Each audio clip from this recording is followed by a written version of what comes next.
Hello दोस्तों, आप सभी का स्वागत है इसके टेक्निकल क्लासेस में। तो चलिए दोस्तों, आज बात करेंगे यूपीपीसीएल टीजी2 2021 का प्रीवियस पेपर पे। और फर्स्ट शिफ्ट का सारा प्रश्न को जो है वीडियो के माध्यम से हल करा चुके हैं। और साथ ही साथ जो यानी कि सेकेंड शिफ्ट में क्वेश्चंस पूछा गया है, तो आज से स्टार्टिंग है। तो अभी तक अगर आप लोग हमारे चैनल को सब्सक्राइब नहीं किए हैं तो चैनल को सब्सक्राइब जरूर कर दीजिएगा। और जितना स्टूडेंट वीडियो देख रहे हैं, प्लीज़ आप लोग एक एक शेयर जरूर कर दीजिएगा, क्योंकि अगर आप लोग शेयर करते हैं तो यानी कि अगर एक लाइक हमको मिलता है तो मोटिवेशन यानी कि हमको काफ़ी ज़्यादा मिलती है। तो इसलिए प्लीज़ आप लोगों से निवेदन है कि ज़्यादा से ज़्यादा आप लोग सपोर्ट कीजिए, चैनल को सब्सक्राइब कीजिए, वीडियो को ज़्यादा से ज़्यादा शेयर कीजिए, ताकि मेरे पास जितना कंटेंट है, ठीक है, आप लोगों तक मैं पहुंचाने का प्रयास हमेशा करता रहूं। तो चलिए 2021 का शिफ्ट 2 का पहला प्रश्न से स्टार्ट करते हैं। पहला प्रश्न दिया है, चुंबकीय अभिवाह के सृजन का विरोध डैश होता है। देखिए दोस्तों, यानी कि सृजन, यहाँ पे जो शब्द डाल दिया है सृजन, और यहाँ पे स्टूडेंट यानी कि कंफ्यूज हो जाएंगे, ठीक है। लेकिन यानी कि यहाँ इससे यानी कि कंफ्यूज नहीं होना है, क्योंकि कोई कोई वर्ड जो होता है और एग्जामिनर जो देता है वो स्टूडेंट को कंफ्यूज होने के लिए ही देता है। और चुंबकीय अभिवाह कह रहा है, ठीक है। तो चुंबकीय अभिवाह में अगर हम देखेंगे दोस्तों, जो विरोध डालता है, ठीक है, जो विरोध विरोध डालता है उसे रिलेक्टेंस कहते हैं। क्या कहते हैं? रिलेक्टेंस कहते हैं, ठीक है। जो विरोध डालता है रिलेक्टेंस कहते हैं। तो किसमें भाई? तो ये यानी कि चुंबकीय परिपथ में, ठीक है, चुंबकीय परिपथ में। अगर विद्युत परिपथ की अगर बात किया जाए, ठीक है, तो यहाँ जो विरोध डालेगा वो रेसिस्टेंस डालेगा, ठीक है, रेसिस्टेंस डालेगा, ठीक है। यहाँ पे विद्युत परिपथ में जो डालेगा रेसिस्टेंस डालेगा, और चुंबकीय परिपथ में जो डालेगा वो रिलेक्टेंस डालेगा, ठीक है। और रिलेक्टेंस को प्रतिष्ठंभ कहते हैं। अपोजिट भी पूछ लेता है कि यानी कि रेसिस्टेंस का अपोजिट क्या होता है, तो रिलेक्टेंस होता है। ये ध्यान में रखिएगा, ठीक है। चलिए आगे बढ़ते हैं नेक्स्ट क्वेश्चन पे। आज का अगला प्रश्न दिया हुआ है कि 60 हर्ज की आवृत्ति वाले किसी यंत्र का आवर्तकाल क्या होगा? कितना हर्ज वाले? तो 60 हर्ज वाले का, है ना। अगर 60 हर्ज वाले का अगर पूछा, ठीक है, क्वेश्चंस में पूछ रहा है, तो आवर्तकाल जो पूछ रहा है दोस्तों, तो वो 17 मीटर सेकेंड होता है, ठीक है, मिली सेकेंड होता है, माफ कीजिएगा, मीटर सेकेंड नहीं, मिली सेकेंड होता है, 17 मिली सेकेंड होता है। इसको ध्यान में आप लोगों को रखना है। कितना के लिए भाई? तो 60 हर्ज के लिए। ऑप्शन ए में दिया है 17 मिली सेकेंड, सॉरी, ए में दिया है, तो राइट आंसर जो होगा ऑप्शन इसका ए सही हो जाएगा। चलिए नेक्स्ट क्वेश्चन पे चलते हैं। आज का अगला प्रश्न दिया हुआ है, क्वेश्चंस में दिया है कि उपकेंद्रों में बैटरी का कार्य डैश प्रदान करना होता है। किसमें भाई? तो उपकेंद्रों में, है ना। उपकेंद्र, उपकेंद्र का मतलब कहाँ क्या हुआ? तो उपकेंद्र का मतलब ये हुआ कि जहाँ पे यानी कि विद्युत का उत्पादन होता है, ठीक है, यानी कि विद्युत का जो उत्पादन होता है, विद्युत का जो उत्पादन होता है दोस्तों, यहीं पे होता है। कहाँ पे होता है? तो उपकेंद्रों में होता है। अब रही बात यानी कि बैटरी का कार्य क्या है, तो इमरजेंसी के रूप में भी बैटरी का प्रयोग किया जाता है। साथ ही साथ जब परिपथ को बंद करने की शक्ति, है ना, परिपथ को अगर बंद करने की शक्ति प्रदान करना हो, तो यानी कि यहाँ पे बैटरी का प्रयोग करते हैं, जो कि ऑप्शन 3 में दिया है। करेक्ट आंसर की बात किया जाए तो ऑप्शन इसका 3 सही होने वाला है, ठीक है। रही बात वोल्टेज विनियम, यानी कि इसका मतलब है वोल्टेज रेगुलेशन, तो वोल्टेज रेगुलेशन में इसका प्रयोग हम नहीं करते हैं, ठीक है। चलिए आगे बढ़ते हैं। नेक्स्ट क्वेश्चन आज का दिया हुआ है, क्वेश्चन में कह रहा है कि भंवर धारा हानि को कैसे रोका जा सकता है, ठीक है।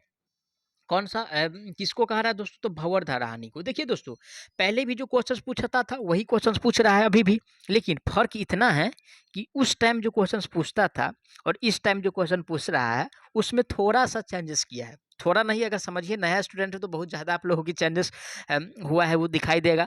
क्योंकि देखिए इसमें क्या आंसर जो दिया हुआ है, भंवर धारा हानि को कम करने के लिए, तो पतले अस्त्ररण द्वारा, ठीक है। तो पतले अस्त्ररण का मतलब ये नियमित शब्द का जो प्रयोग है भाई, ये बहुत ज़्यादा हो रहा है।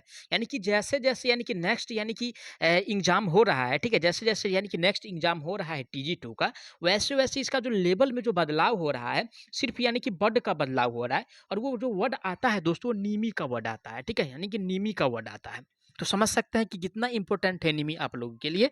तो मैं आप लोगों को वादा दिलाता हूं कि निमी का भी प्रश्न आप लोगों को हल कराएंगे उससे पहले। यानी कि निमी का अगर बुक है तो आप लोग जरूर उसको फॉलो कीजिएगा, क्योंकि जो वर्ड है, ठीक है, निमी का जो बुक है दोस्तों, तो उसमें यानी कि नया नया वर्ड दिया रहता है, ठीक है। जैसे भंवर धारा को अगर कम करना है, तो पहले क्या करते थे, है ना, पहले जो आंसर दिया रहता था, तो यानी कि रहता था कि इंसुलेशन अगर प्रदान कर देंगे, है ना, यानी कि कोटिंग कर देंगे तो भंवर धारा कम हो जाएगा।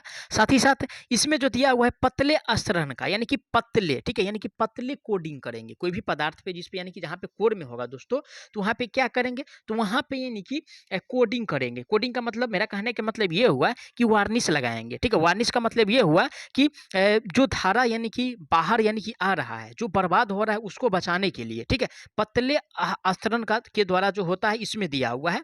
करेक्ट आंसर इसका 4 नंबर सही होने वाला है, ठीक है। क्या सही होने वाला है? 4 नंबर सही होने वाला है।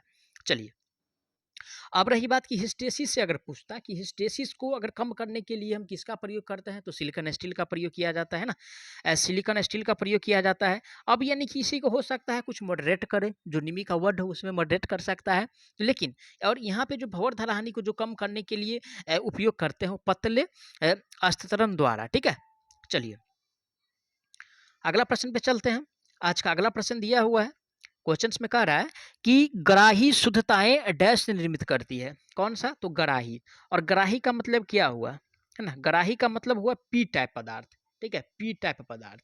और पी टाइप का मतलब क्या हुआ, जो यानी कि ग्राही पदार्थ है, यानी कि ग्राही पदार्थ है। और इसमें जो दोस्तों इलेक्ट्रॉन का वहन होता है होल्स के द्वारा होता है, ठीक है, ये भी ध्यान में रखिएगा कि पी टाइप में जो होल इलेक्ट्रॉन का वहन होता है होल्स के द्वारा होता है, और एन टाइप में जो दोस्तों यानी कि इलेक्ट्रॉन का वहन होता है, ठीक है, एन टाइप में जो इलेक्ट्रॉन का वहन होता है, ठीक है, वो इलेक्ट्रॉन के कारण होता है, ठीक है। एन टाइप में जो इलेक्ट्रॉन का वहन होगा वो निगेटिव के द्वारा, यानी कि इसमें जो यानी कि एन टाइप में जो यानी कि मेजॉरिटी का जो काम करता है वो इलेक्ट्रॉन करता है, ठीक है, यानी कि ऋणात्मक करता है, ठीक है, इसमें ये ध्यान रखिएगा आप लोग। और पी टाइप में होल्स करता है। अब रही बात कि यानी कि ग्राही शुद्धता जो पदार्थ है वो पी टाइप पदार्थ होता है, जो कि ऑप्शन 2 में दिया है। करेक्ट आंसर की बात किया जाए तो ऑप्शन इसका 2 सही होने वाला है। चलिए, अगला प्रश्न आज का दिया हुआ है, क्वेश्चंस में कह रहा है कि दो कला प्रणाली कला में वोल्टता डैश तक जो है भिन्न होती है। देखिए, यहाँ से क्वेश्चन पूछता है, कभी काल यानी कि सिंगल फेज में पूछ देगा तो सिंगल फेज में यानी कि 90 डिग्री होता है, और यहाँ पे पूछ रहा है दोस्तों यानी कि 2 फेज में, तो 2 फेज में जो होता है दोस्तों यहाँ पे भी 90 होता है। अगर 3 फेज में पूछे ना तो वहाँ पे आंख मूंद के 120 डिग्री मार दीजिएगा। क्या मारना है भाई? 120 डिग्री मार दीजिएगा। यहाँ से 3 क्वेश्चंस बना, और 3 क्वेश्चंस में से एक ना एक क्वेश्चंस आपको प्रत्येक शिफ्ट में मिलने वाले हैं, ठीक है। तो राइट आंसर जो होगा दोस्तों ऑप्शन ए में दिया है 90 डिग्री। करेक्ट आंसर जो होने वाला है ऑप्शन इसका ए सही होगा, क्योंकि ए में जो दिया हुआ है 90 डिग्री दिया हुआ है। चलिए, आगे बढ़ते हैं नेक्स्ट क्वेश्चन पे। आज का अगला प्रश्न दिया हुआ है, कम दाबोचता वाले एक जल विद्युत टरबाइन में डैश होते हैं, ठीक है, यानी कि कम क्या कह रहा है, कम दबोचता वाले में। और कम दबोचता वाले में दोस्तों यानी कि जो जल विद्युत टरबाइन में हम उपयोग करते हैं, ठीक है, जल विद्युत टरबाइन में जो प्रयोग किया जाता है टरबाइन, वो कपलाइन टरबाइन का प्रयोग करते हैं। कौन सा टरबाइन? तो कपलान टरबाइन का प्रयोग करते हैं, ठीक है, कपलाइन यानी कि टरबाइन का प्रयोग किया जाता है। अब थर्मल में किसका प्रयोग करते हैं और न्यूक्लियर में किसका प्रयोग करते हैं? तो थर्मल और न्यूक्लियर में दोस्तों सिलेंड्रिकल का प्रयोग करते हैं, ठीक है, यानी कि सिलेंड्रिकल टरबाइन का प्रयोग करते हैं, ठीक है। थर्मल और न्यूक्लियर में सिलेंड्रिकल का प्रयोग किया जाता है। अब जबकि यानी कि इसमें यानी कि वाटर वाला में जो प्रयोग करते हैं दोस्तों, इसमें जो यानी कि हाइड्रो में जो प्रयोग किया जाता है वो सैलेंट टाइप का होता है, ठीक है। और सैलेंट टाइप का जो गति होता है दोस्तों कम होता है अकॉर्डिंग टू सैलेंट की अपेक्षा, यानी कि सैलेंडिकल अल्टरनेटर की अपेक्षा दोस्तों इसका जो गति होता है सैलेंट पोल का वो कम होता है। ज़्यादा किसका होता है? तो सैलेंट इसका होता है, यानी कि सैलेंडिकल का होता है। कम किसका होता है? तो सैलेंट का होता है। अब रही बात कि जो जल में जो प्रयोग किया जाता है वो कपल टरबाइन का प्रयोग करते हैं, यानी कि सैलेंडिकल टरबाइन का प्रयोग करते हैं। चलिए, आगे बढ़ते हैं नेक्स्ट क्वेश्चन पे। देखिए, न्यूमेरिकल है, और न्यूमेरिकल का फिर से मैं आप लोगों को बता दूं कि जितना प्रश्न है न्यूमेरिकल का, मैं सभी प्रश्न को जो है एक वीडियो में हल कराने का प्रयास में करूंगा, ठीक है। वैसे इसका अगर आंसर चाह रहे हैं तो डायरेक्ट आंसर बन जाएगा, है ना। क्या कह रहा है कि संधारित्र का अधिकतम वोल्टेज पाते क्या होगा, यानी कि 10,000 दिया हुआ है, ठीक है, 10,000 दिया हुआ है, इसको गुना करना है कितना से भाई? तो 0.04 से गुना कर दीजिए, ठीक है। अगर उड़ाइएगा तो नीचे 100 आ जाएगा, ठीक है। 2 जीरो से 2 जीरो कैंसिल हो गया, 100 के अगर 4 से गुना करते हैं तो 400 वोल्ट आने वाला है, ठीक है, 400 वोल्ट आने वाला है, ठीक है। तो ऑप्शन 400 दिया भी है, यानी कि सही, तो राइट आंसर इसका यानी कि 4 नंबर सही हो जाएगा, ठीक है। लेकिन मैं जितना न्यूमेरिकल है मैं इस वीडियो में भी बोल रहा हूँ, और जितना यानी कि न्यूमेरिकल यानी कि शिफ्ट 1 में पूछा गया था और जो शिफ्ट 2 में पूछा गया है, मैं एक वीडियो में कोशिश करूंगा हल कराने का, ठीक है। 1 या 2 वीडियो हो, ठीक है, जितना न्यूमेरिकल हो वो एक साथ कराने का प्रयास करूंगा, ठीक है। आज का अगला प्रश्न दिया हुआ है, क्वेश्चंस में कह रहा है कि स्थिर भार के लिए एक तुल्यकालिक मोटर की आर्मेचर धारा और छत्र धारा के बीच ग्राफ कैसा होता है। ठीक है, तो तुल्यकालिक मोटर में आर्मेचर धारा और छत्र धारा, ठीक है, ठीक है, आर्मेचर धारा, ठीक है, आर्मेचर धारा और छत्र धारा, ठीक है, आर्मेचर धारा और छत्र धारा, ठीक है, आर्मेचर धारा और फील्ड करंट, ठीक है, फील्ड करंट। और इस दोनों के बीच जो ग्राफ जो दोस्तों बनता है, ठीक है, वो भी ग्राफ बनता है। किस टाइप का बनता है, तो भी वक्र खींचा जाता है इस दोनों के बीच, ये ध्यान में रखिएगा।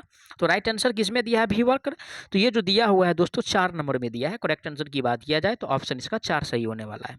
चलिए अगला प्रश्न आज का दिया हुआ है, क्वेश्चंस में कह रहा है कि निम्नलिखित में से कौन सा जल विद्युतीय केंद्र नहीं है। ठीक है, यानी कि जल विद्युतीय केंद्र कौन सा नहीं है। तो देखिए सबसे पहले मैं बता दूं कि कोयना, कोयना जो है यानी कि सबसे बड़ा है ना, सबसे बड़ा यानी कि कोयना जो है दोस्तों यानी कि सबसे बड़ा, ठीक है, सबसे बड़ा हाइड्रो पावर प्लांट है कोयना में। ठीक है, उसके बाद नागा अर्जुन में भी हाइड्रो प्लांट है, कोयना में भी है और भाखड़ा नगर में भी है। ठीक है, लेकिन तारापुर में जो ऑप्शन बी में जो कह रहा है ये न्यूक्लियर पावर प्लांट है तारापुर में।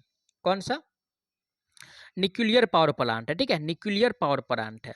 ठीक है, ये ध्यान में रखिए कि तारापुर में न्यूक्लियर पावर प्लांट है। तो ऑप्शन इसका बी सही हो जाए, क्योंकि नहीं वाला पहचानना था। करेक्ट आंसर ऑप्शन इसका बी सही हो जाएगा।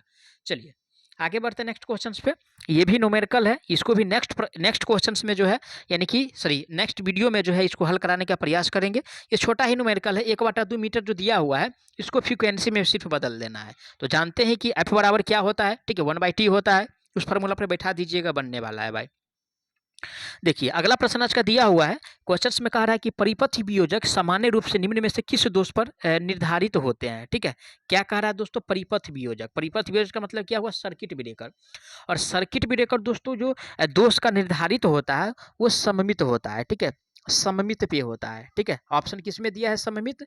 तो ऑप्शन यानी कि 4 में दिया हुआ है भाई। करेक्ट आंसर की बात किया जाए तो ऑप्शन इसका 4 सही हो जाएगा। आगे बढ़ते हैं नेक्स्ट क्वेश्चंस पे। ये भी न्यूमेरिकल है, इसको भी स्किप करते हैं, वैसे इसको वैसे ही घटा देना है। क्या कह रहा है, देखिए छोटा छोटा न्यूमेरिकल है। यदि एक प्रेरणी मोटर की वायु अंतराल शक्ति और यांत्रिक विकसित 20 किलोवाट है और 6 किलोवाट है तो घूर्णन ओमीय हानि क्या होगा। तो देखिए दोस्तों यानी कि जो यांत्रिक शक्ति दिया हुआ है यानी कि क्या अंतराल शक्ति और यांत्रिक, तो अंतराल शक्ति में से है ना, अंतराल शक्ति में से दोस्तों क्या करना है, माइनस कर देना है यांत्रिक विकसित शक्ति या विकसित शक्ति। डायरेक्ट लिखिए, विकसित शक्ति को माइनस कर देना है। तो अंतराल शक्ति कितना दिया है, 20 किलोवाट दिया है। तो 20 में से 6 को अगर घटाते हैं तो बराबर में 14 किलो बढ़ता है ना, 14 किलोवाट बढ़ता है। राइट आंसर भी दिया है 14 किलोवाट, जो कि ऑप्शन डी में दिया है। करेक्ट आंसर ऑप्शन इसका 4 नंबर सही होने वाला है। आगे बढ़ते नेक्स्ट क्वेश्चंस पे। आज का अगला प्रश्न जो दिया हुआ है, क्वेश्चंस में कह रहा है कि किसी परिणामित्र का प्रेरणिक प्रतिघात किस प्रचलन पर निर्भर करता है। कौन सा भाई, तो प्रेरणिक प्रतिघात।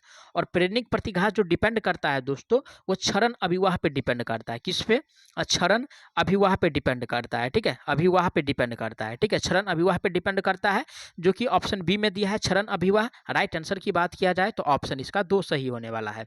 तो चलिए नेक्स्ट क्वेश्चन की ओर आगे बढ़ते हैं। नेक्स्ट क्वेश्चन आज का दिया हुआ है, निम्न में से किस मशीन के लिए जो है घूर्णी चुंबकीय क्षेत्र की अवधारणा अच्छी है। ठीक है, तो यानी कि घूर्णी जो चुंबकीय क्षेत्र की अवधारणा है और सबसे अच्छा जो है दोस्तों वो इंडक्शन मोटर का है। किसका है भाई, तो इंडक्शन यानी कि इंडक्शन मोटर का है। ठीक है, इंडक्शन मोटर का है। ऑप्शन किस में दिया है, इंडक्शन मोटर। ऑप्शन 4 में दिया है, प्रेरण मोटर। राइट आंसर जो होगा दोस्तों ऑप्शन इसका 4 सही होने वाला है। ठीक है, चलिए 18 नंबर क्वेश्चन पे बात करते हैं। आज का 18 नंबर क्वेश्चन से दिया हुआ है कि 3 कला मोटर के गतिहीन अवस्था होने पर सरपन का मान क्या है। देखिए सरपन का मतलब स्लिप होता है। क्या होता है, स्लिप होता है, जिसको एस से दर्शाते हैं। अब रही बात परसेंट स्लिप भी जिक्र कर लेते हैं। तो इसका जो फॉर्मूला होता है NS माइनस NR और बट्टा में यानी कि NS और गुना में 100 होता है। ठीक है, 100 होता है, ये परसेंट स्लिप का फॉर्मूला है। इसको ध्यान में रखिएगा, इस पे न्यूमेरिकल पूछा जाता है। अब रही बात कि सरपन का जो मान होता है स्थिर क्या कर 3 कला मोटर में गतिहीन अवस्था में जब गति कर रहा है दोस्तों, तो वहां पे जो स्लिप का वैल्यू होगा वो 1 होगा। ठीक है, कितना होने वाला है कि जब गति कर रहा है तो स्लिप का वैल्यू 1 होगा, और जब वो विराम अवस्था में है, ठीक है, जब विराम अवस्था में है तो वो उसका वहां पे जो स्लिप का वैल्यू होता है वो 0 होता है। ये भी ध्यान में रखिएगा। लेकिन यहाँ पे तो गति कर रहा है तो गति करते वक्त जो है स्लिप का मान 1 होता है। अब चलिए अगला प्रश्न पे चलते हैं। आज का अगला प्रश्न दिया है और आज का आखिरी प्रश्न भी समझेंगे आज, ठीक है। आज का अगला प्रश्न है, शून्य भार पर प्रचलित होने में इनमें से किस मोटर की गति जो है अधिकतम होती है, ठीक है, यानी कि जीरो पावर फैक्टर। और जिसका यानी कि भार शून्य हो, ठीक है, यानी कि जिसका भार यानी कि जीरो हो, तो जो मोटर का जो गति होगा सबसे अधिक जो होगा दोस्तों, वो सीरीज मोटर का है, ठीक है। सीरीज मोटर को कभी भी जो है बिना लोड पे इसीलिए नहीं चलाते हैं क्योंकि इसका जो स्पीड होता है वो भयानक स्पीड होता है, ठीक है। तो राइट आंसर जो होगा दोस्तों सीरीज मोटर ऑप्शन 4 में दिया है, करेक्ट आंसर ऑप्शन इसका 4 सही हो जाएगा। तो चलिए 20 प्रश्न को देखें इस वीडियो में, बाकी जो क्वेश्चंस बच रहा है नेक्स्ट वीडियो में देखने का प्रयास करेंगे। और साथ ही साथ अगर आप लोग अभी तक चैनल को सब्सक्राइब नहीं किए हैं तो चैनल को सब्सक्राइब जरूर कर लीजिएगा। तो चलिए मिलते हैं नेक्स्ट पार्ट में, तब तक के लिए जय हिंद।